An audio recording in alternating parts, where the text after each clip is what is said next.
MasterBoris here with a new video. What's good in the hood? Chicken nuggets with some hot sauce on them combo. So today we got another reaction video. This is something I want to spread awareness about, and have a discussion about this. We're going to be reacting to a content creator named Martel Metellus. And the title of this video is What Being a Personal Trainer Taught Me About Women.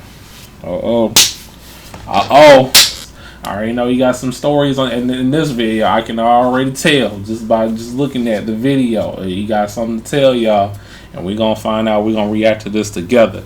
So let's just get right into it. I'll tell y'all, being a personal trainer at these luxury gyms, Equinox, Boston Sports Clubs in Wellesley, Massachusetts. Look up Wellesley, Massachusetts. Like I would say it's top 2, top 3, like wealthiest city in Boston. Like when I was a trainer at these places, especially when I was in college, because that was my first ever quote unquote occupation that I did, especially while I was in college, there were a lot of interactions that I would have with women, married women specifically, not single women. I did have some single women that I worked with. That's fine. But married women, I would have some interactions with them that would leave me scratching my head because, I'm a very moral person, and obviously don't shit where you eat, right? Like always, that was always my mindset. Never shit where you eat. And also never touch another man's wife, right? That's another thing. Consensually, of course. I know some people are going to think like I'm saying something crazy, but I would have these crazy experiences where, obviously I'm a trainer. I'm here to make money. I'm making money and I'm working with these women and they start to get really flirtatious, right? And you start to wonder because that they're married because they came with their husbands in that consultation. Their husbands were sitting in that consultation. Their husbands were egging them on to actually be trained by me. And they were all for it. And then once the husband left and they were just me and them in the gym, right? They would start to, say flirtatious things. They say, "Oh, you're so attractive." Like, "Oh, your muscles. I love how you look." Like, "Oh my God, like you're so amazing. I wish my husband was like that."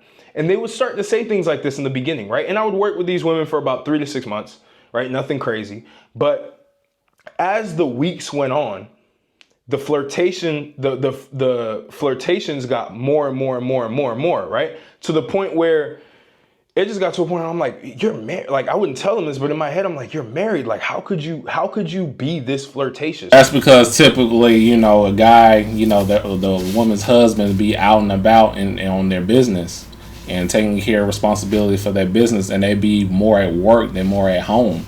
So, every time like I hear chicks say on these podcasts talking about they want a man with 6 figures, they want a man, an entrepreneur that was rich, I laugh because they don't even know what comes with it. They don't even know, men have to, take care of, their business probably more at home, in some cases, whatever field that he's in, trying to make a goal or trying to make more money that they make. And there it comes with sacrifices where, he's probably going to like his work more than his own family. And, and that comes with that. And most of the time, women don't know what they're talking about when they say this. Because, great power comes with great responsibility, And then there'd be times where they'll get bored because, the dude, the husband, he's hardly at home. So what's she supposed to do? So she's going to stray. She's going to renegade and, she's going to mess around within the marriage. And, and the relationship falls apart. And then there's some cases where they know about, hey, she's messing around with other men. And the husband messing around with other women, so there's open marriages, even though I don't agree with that. And then, and sometimes, the dude, knows that his wife is messing with other men and he just don't care. We got to factor those in too. So let's ride out. You be egging me on so much. And it would get to a point, I would say typically around week 8, they would be like, "Hey, I'm not gonna lie, like I'm really attracted to you. Like I don't really do much when I'm at home. My husband's not there. He's always at work. You can come over," or something like that. Or like, "Hey, let's go do this. Let's go do that." And I would politely say no. I respectfully say no because obviously, I respect their husbands. I respect what they're doing. I respect the hustle that they're doing.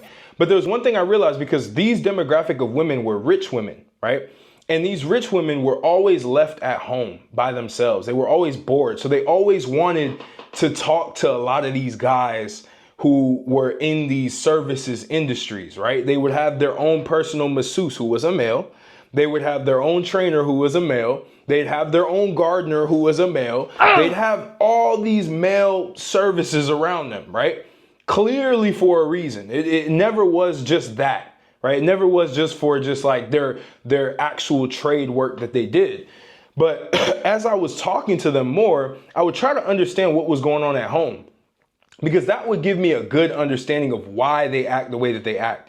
Because I do believe that women who feel neglected or who feel like they're just sitting at home and just like their husband is out doing whatever he's doing, again, respectful, because he's going out, he's going on business trips. Who knows what he's doing on these business trips, of course. But like, he's bringing in money, right? She's living this comfortable lifestyle. Because we messing with other women in those business trips. 19-year-old personal trainer who's in college still. Like, why would you do that? You know what I mean? So it always hit me in the back of my head, like, what's going on? Like, why are you choosing to talk to me versus the guy who's rich? Don't women like rich guys? Don't they only want money? And when I started to really analyze this, I noticed that the money was kind of like a safety net for them. They want the rich guys because the rich guys have the money that will give them the lifestyle that they want. But the fun comes in with the guy who may not be rich, but also has a certain personality and has a certain edge to him that they're super attracted to, more of like the high testosterone guy, right? That like they just have like this crazy fondness of, they fantasize over. A lot of women fantasize over the personal trainer. They fantasize over the masseuse that touches them a little bit in a certain way and they get excited and they want to do this and they want to do that. I'm not saying all women, but that happens consistently.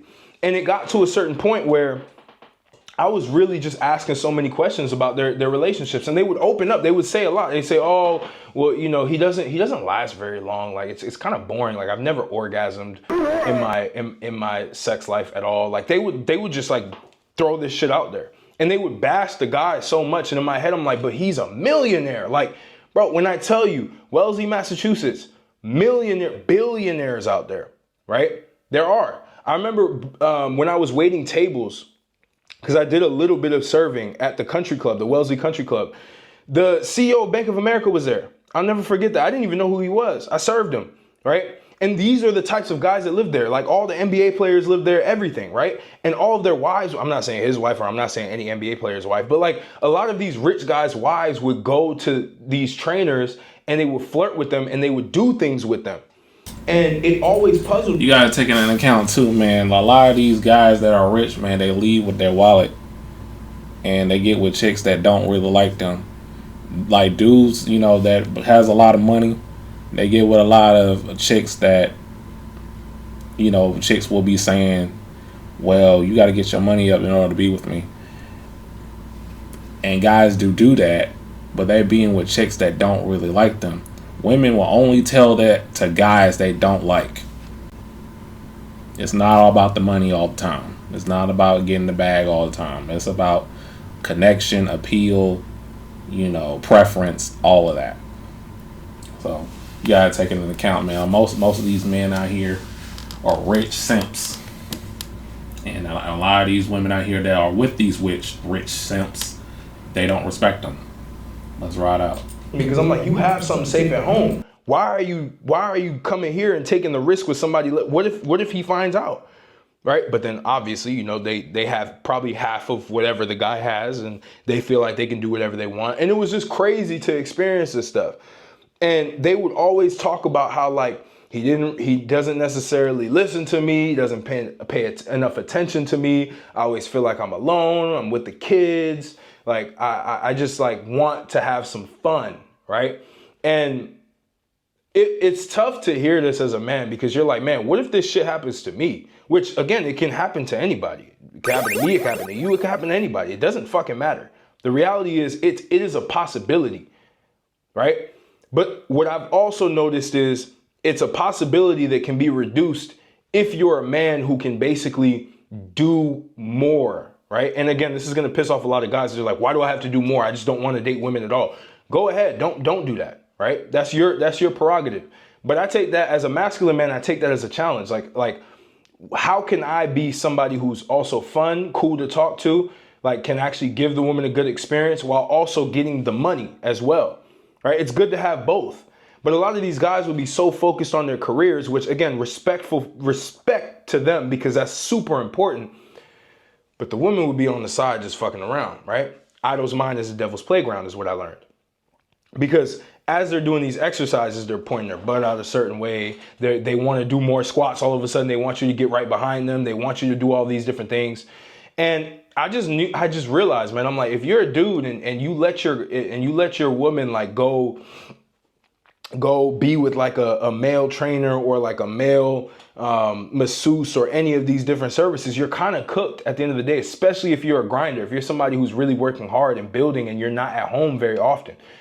The likelihood of something happening is a lot higher.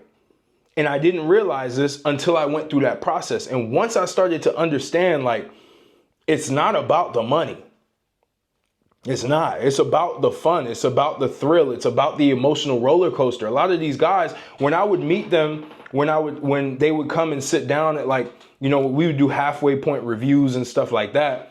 And like they'd want to renew and everything. They would be so excited that I'm working with them. They're like, man, you're doing so great. She looks so amazing, et cetera, right? And it's like, they just didn't understand what was going on behind the scenes. It like could not even be possible in their mind that their wife would be flirting with a 19-year-old personal trainer. Like, what? Like, I have the money. Of course she's attracted to me. It's like, no. And by the way, a lot of these guys were fat. Out of shape. I was like, man, I'll train both of you guys. I jokingly say this in the consultations. I'll be like, man, I can train both of you guys. Actually, that'd be dope.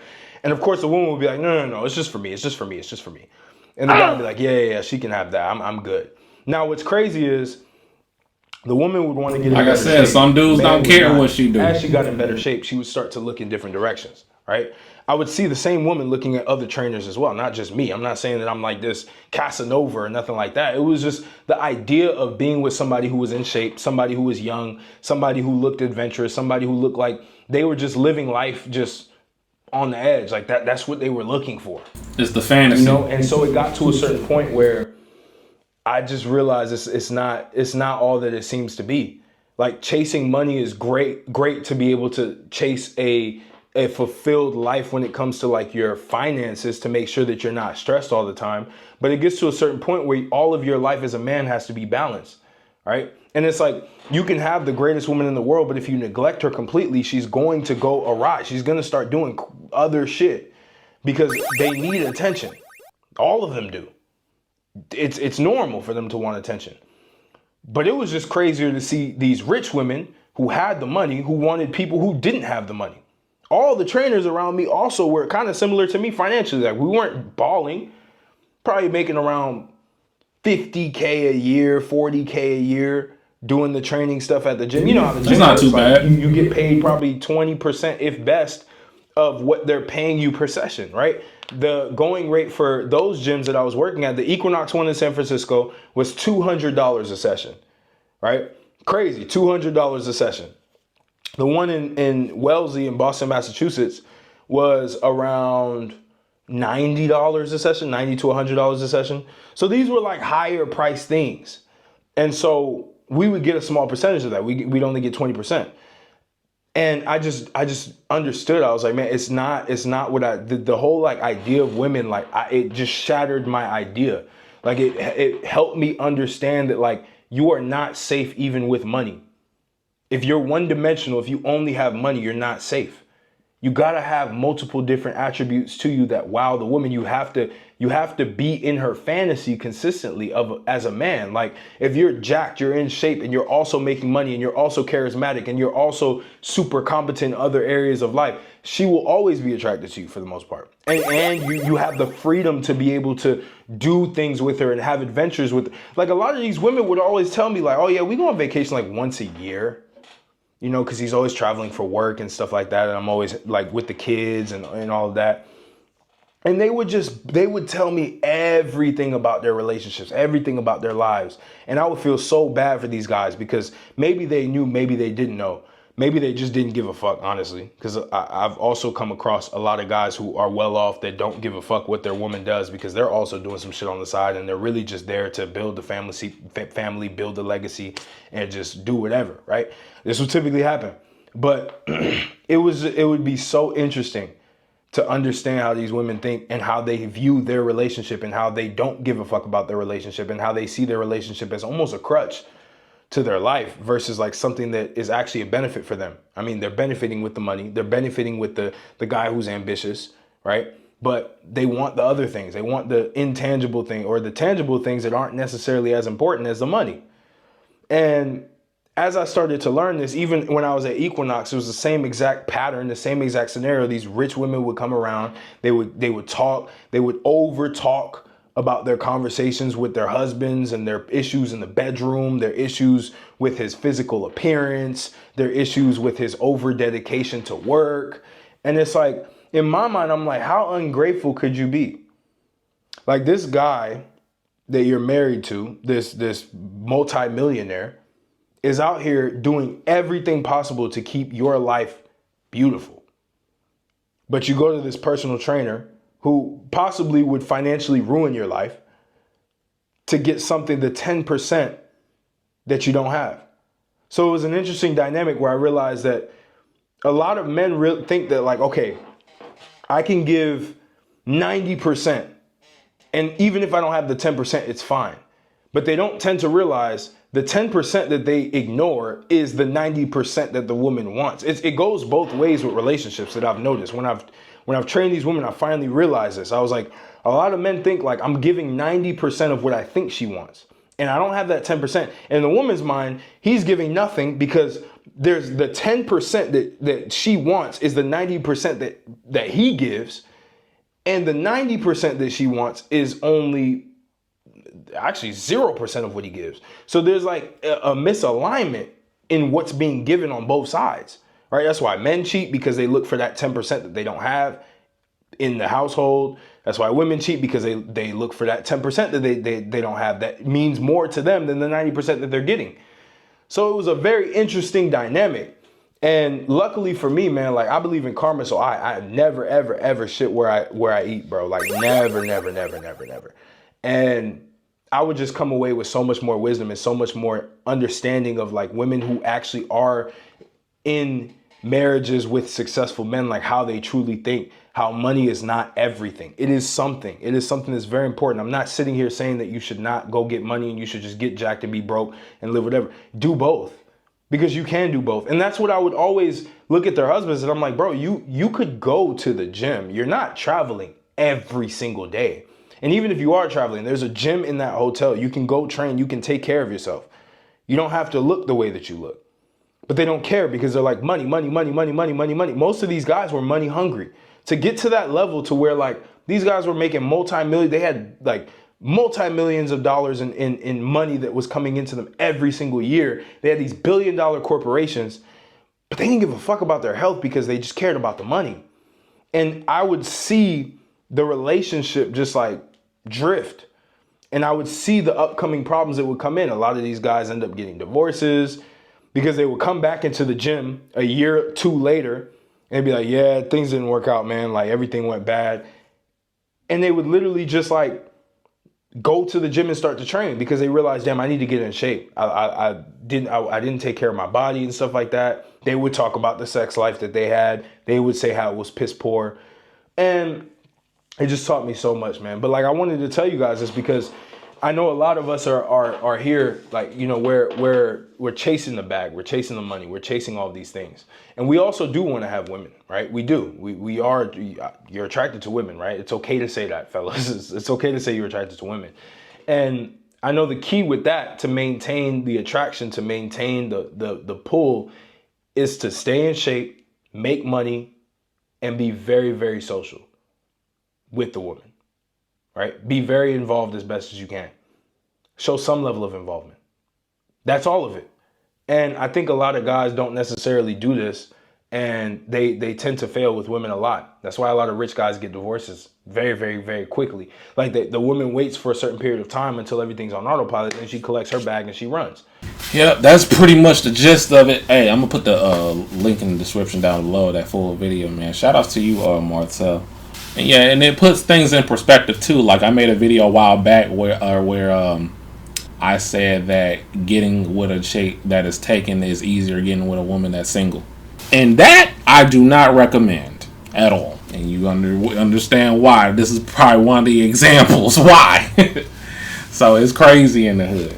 But yeah, you got to have a balance, fellas. I got to hold men accountable on this one, man. Because a lot of these dudes out here, they chasing of being a great provider to women, but not a great husband. You know what I'm saying? There's a balance in something that, what you got to do as a man. You know what I'm saying? When it comes down to relationships with a woman, just take heed of what he said and shoot what I've been saying in these videos here. But yeah, let's have a discussion about it. Hey, leave a comment down below, like this video, subscribe if you knew I do a variety of videos here, and I'll see y'all in the next one. MasterBoris is back. Peace.